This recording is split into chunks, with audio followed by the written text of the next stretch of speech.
మొదటి 10 యాడ్స్ లోనే విశ్వనాథ్ గారితో 4 యాడో 5 యాడో విశ్వనాథ్ గారితో చేసే అవకాశం వచ్చింది. అది నాకు దక్కిన అదృష్టం. అక్కడ నుంచి ఒక 30-35 యాడ్స్ ఆయనతో చేయగలిగాను. 30-35 యాడ్స్ కి 2007 నుంచి 2020 వరకు, ఈ 13 ఏళ్లలో 22 వరకు, ఈ 15 ఏళ్లలో విశ్వనాథ్ గారితో బాగా క్లోజ్ అయ్యి ప్రతి వారం ఆయన దగ్గరికి వెళ్ళి కూర్చొని ఆయన చెప్పే విశేషాలు వింటూ నేర్చుకుంటూ అలా ఉండే అవకాశం నాకు వచ్చింది. ఆ ఇంటర్వ్యూ చేశానంటున్నారే, అది నేను రోజు చేస్తాను ఆయనతో.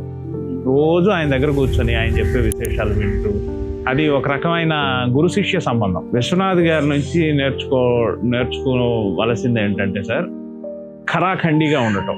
క్రియేటివ్గా ఆయన కనుక ఒక స్టాండ్ తీసుకున్నారంటే హరిహర బ్రహ్మాదులు దిగి వచ్చినా కానీ ఆయన మార్చరు. ఓకే, ఇది ఇలాగే ఉండాలి అంటే అది అలా వచ్చే వరకు కష్టపడతారు, అది అలా వచ్చే వరకు జనాన్ని కన్విన్స్ చేస్తారు. లేకపోతే మీకు శంకరాభరణం లాంటి సినిమా రాదు. ఓకే, శంకరాభరణం సినిమాలో ఆయన ఎంత మొండి వైఖరి అండి.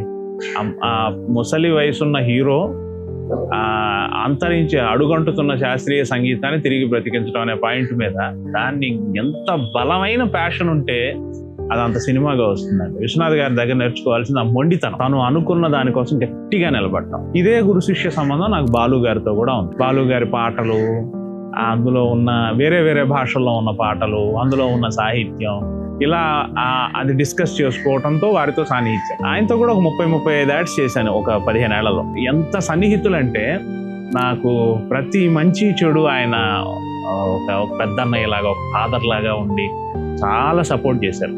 తమిళ్లో ఆయనకి ఏదో ఒక అవకాశం వస్తే అక్కడ వాళ్ళకి, ఆ క్లయింట్కి తెలుగులో ఒక కుర్రాడు ఉన్నాడండి, అతన్ని పెట్టుకోండి, అతనికి తమిళ్ కూడా వచ్చు, అతను పెట్టుకోండి ఈజీగా, ఆయన చెప్పి నాకు ఇంకేముంది. అదే కదా, అలా నాకు తమిళ్లో వరుసగా దాదాపు 50 యాడ్స్ వరకు చేశాను తమిళ్లో. అదే ఆయన పుణ్యమే, ఆయన నాకు ఇచ్చిన ఫస్ట్ అవకాశం. అలా చాలా ఎంకరేజ్ చేశారు. అంటే బాలు గారు చాలా అద్భుతమైన కమ్యూనికేటర్. ఆయన గొప్ప గాయకుడు, అదంతా ఓకే, కానీ నొప్పింపక తానవ్వక ఎవ్వరిని ఎటువంటి ఒక చిన్న ఇది కూడా లేకుండా చాలా విచిత్రమైన దరిద్రమైన సందర్భాన్ని అయినా ఆయన చాలా మామూలుగా, చాలా అందంగా, పెయిన్ లేకుండా చెప్పేస్తారు. అద్భుతంగా మాట్లాడటం, సూటిగా మాట్లాడటం, స్పష్టంగా మాట్లాడటం, అది బాలు గారి నుంచి ఎవరైనా నేర్చుకుని తీరాల్సిందే.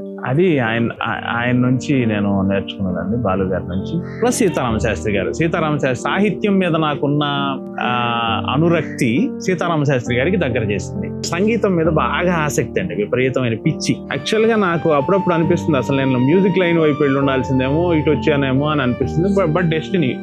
అయితే శాస్త్రి గారి దగ్గర నాకు ప్రధానమైన అంశం ఏంటంటే, ఆయనతో నేను ఎక్కడో తమిళ్లోనో ఏవో పాటలు విని ఆ లైన్స్ తెచ్చి ఆయనకి చెప్పి ఆయన కవ్వించేవాడిని. ఆయనకి ఇంకేదో ఆయనకు ట్రిగ్గర్ అయ్యేది, ఇంకా ఆయన ఏదో చెప్పి అలా మా సంభాషణ అలా గంటలు వెళుతూ ఉండేది.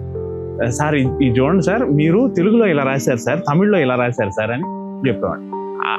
అది ఎంత దూరం వెళ్ళిందంటే, ఆయన ఏదైనా డబ్బింగ్ సినిమాకి రాసేటప్పుడు ఒకసారి ఒక పాట, ఏదో నారప్ప అని ఏదో ఒక సినిమాలో ఏదో ఒక పాట రాస్తున్నారు. ఎల్లువాయ పూకలయే ఎరెడుతు పాకలయే ఆలాల ఉంజీరుపు కొత్తదయ్యా, ఇది ఆయన దగ్గరకు వచ్చింది. అది ఇంగ్లీష్ ట్రాన్స్లేషన్ ఆయనకు పంపారు. ఆయన వచ్చి, ఇదేంటయ్యా వీడేదో తెలుగులో రాశాడు, బియ్యం గింజ ఇంకా విచ్చుకోలేదు అప్పుడే ఇది అని ఏదో రాశారు, ఏంటంటావు ఇది అని నాకు ఫోన్ చేశారు. సార్ ఉండండి సార్, నేను వస్తున్నా అని చెప్పి, అది సార్ ఇది అక్కడ కవి భావం, నాయనా ఇంకా పసిప్రాయంలోనే వెళ్ళిపోయావా, ఇంకా పువ్వు విచ్చుకోకముందే, దాన్ని ట్రూ ట్రాన్స్లేషన్ చేస్తే మనకు అలాగే వస్తుంది కదా అర్థం. అలా ఇట్లా ఉండేవన్నమాట సరదా సంభాషణలు. ఆయన కన్నదాసన్ ఇలా తమిళ్ రైటర్ కన్నదాసన్ ఇలా రాశారు, వాలి ఇలా రాశారు, వైరముత్తు ఇలా రాశారు, అది వీరు తెలుగులో రాసిన వాటికి ఆవుదు పెన్నాలే మనుష అడివదు పెన్నాలే వాళ్ళవదు పెన్నాలి. సార్ ఇది తమిళ్లో కన్నా మీరు రాసింది బాగుంది సార్, ఇక్కడ ఈ లైన్ ఆయన భలే ఎంజాయ్ చేసేవారు. అట్లా బాగా సాన్నిహిత్యం అనమాట. ఏదన్నా ఒక యాడ్కి ఒక జింగిల్ రాయాలి, నేను ఏదో ఒక రఫ్ వెర్షన్ రాసుకునేవాడిని, కానీ ఆయనకు చూపించడానికి సిగ్గేసేది. ఏదో రాసుకుని ఉంటావుగా చూపి పర్లేదు ఇవ్వు ఆ పేపర్ అంట. కాదులేండి బాగాలేదులేండి సార్ ఇవ్వయ్యా ఇవ్వు అని చెప్పి అది చూసి ఇది బాగానే ఉంది, ఈ ఫస్ట్ లైన్ అలాగే ఉంచి మిగతా అది రాసేస్తానుండు అలా అన్న సందర్భాలు కూడా ఉన్నాయి. అంటే అదంతా వాళ్ళ గొప్పతనం, వాళ్ళ ఇప్పుడు నేను రాసుకున్న ఆ ఫస్ట్ లైన్ కూడా ఆయన రాసింది ఎక్కడో కాపీ కొట్టి ఏదో చెప్పుకున్నదే. కానీ వాళ్ళు ప్రేమించి కాదయ్యా ఈ పదం ఇక్కడ వేద్దాం ఏమంటావు ఓకేనా ఇట్లా అనేవాళ్ళు. మనకు తెలిసిన సీతారామశాస్త్రి గారు సినిమా పాటల ద్వారా చూసిన సీతారామశాస్త్రి గారి కంటే ఆయనలో ఉన్న ఆధ్యాత్మికమైన లోతు చాలా చాలా ఎక్కువ, చాలా గొప్ప వ్యక్తి. ఆయన భావాలు పూర్తిగా అన్ని అందరికీ తెలియదు. ఆయనకి తెలిసినంత జ్ఞానం, ఆయనకి తెలిసినంత సైన్స్, ఆయనకి తెలిసినంత ఇది దగ్గరుండి చూడటం అనేది నేను సంభ్రమాశ్చర్యాలకు లోనయ్యాను. అది ఆయన నాకు ఇచ్చిన ప్లెజర్.